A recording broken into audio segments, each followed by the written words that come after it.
few years ago, I attended a city council meeting in my small town in Utah County.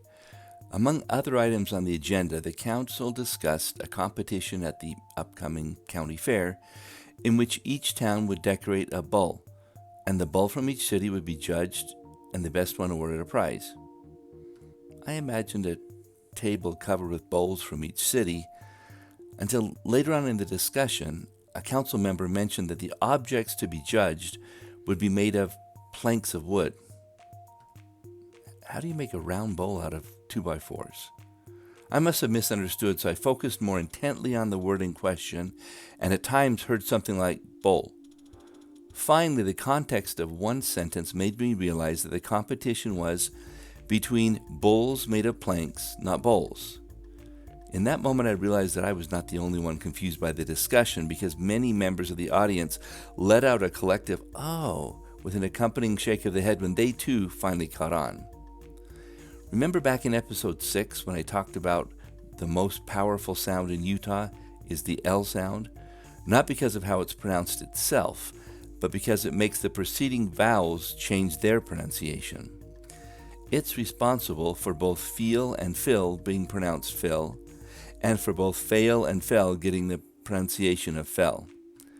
What we call the pool-pole merger basically wreaks havoc on these traditional vowels, oo as in Luke and as in look.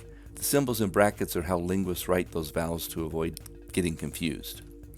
Now, I'm not going to wait until the end of the episode to tell you that the overlap and mixture of these vowels with each other and with other vowels is not just found in Utah, but in many places in the U.S., as shown by the colored dots from this 1990s survey. What's interesting here is that none of the 7 Utahns in this survey demonstrated non-traditional vowels.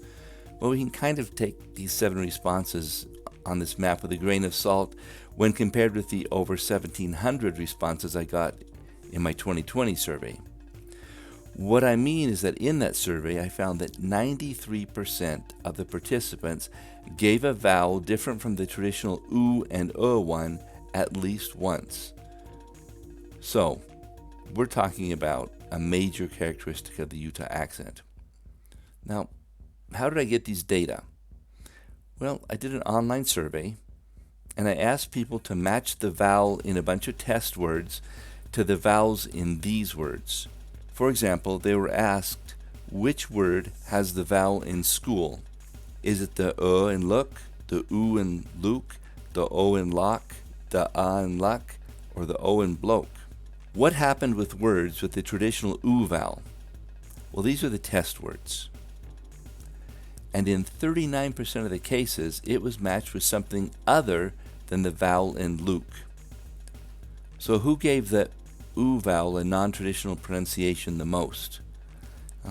Utahns who are young, have less formal education, were raised or reside outside of the Wasatch Front, and who are not members of the Church of Jesus Christ of Latter-day Saints or are not practicing members of the Church of Jesus Christ of Latter-day Saints.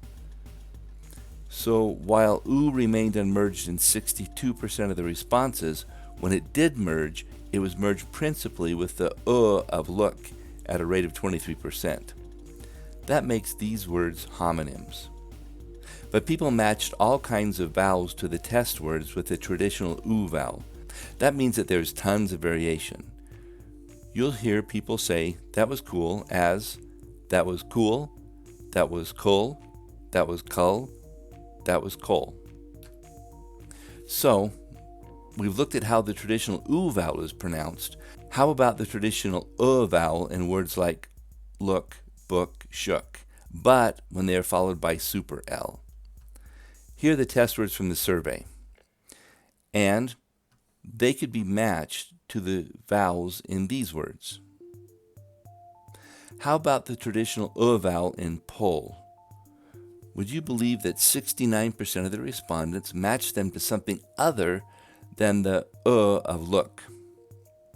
So 24% matched it to the of luck, 14% matched it to the o of bloke, and 14% matched it to the oo of Luke. And lots of people felt it kind of fell between the vowels, so they chose 2 or more vowels. So who gave more non-traditional answers? It was younger speakers, those who grew up in the central part of the state, and Utahns who were currently living in less populated counties. There's some other interesting findings as well. Women chose the vowel in luck more than men. That is, they chose pul, ful, wul, and bul pronunciations. So if you look at both the traditional vowel in pool and the vowel in pull, they were merged with each other or with other vowels by 61% of the participants. That means that this is a huge part of the Utah accent. The fact that it is more popular among younger speakers suggests that it may be a dialect feature that is on the rise in the state. So if you think this episode was cull, just wait for the next one.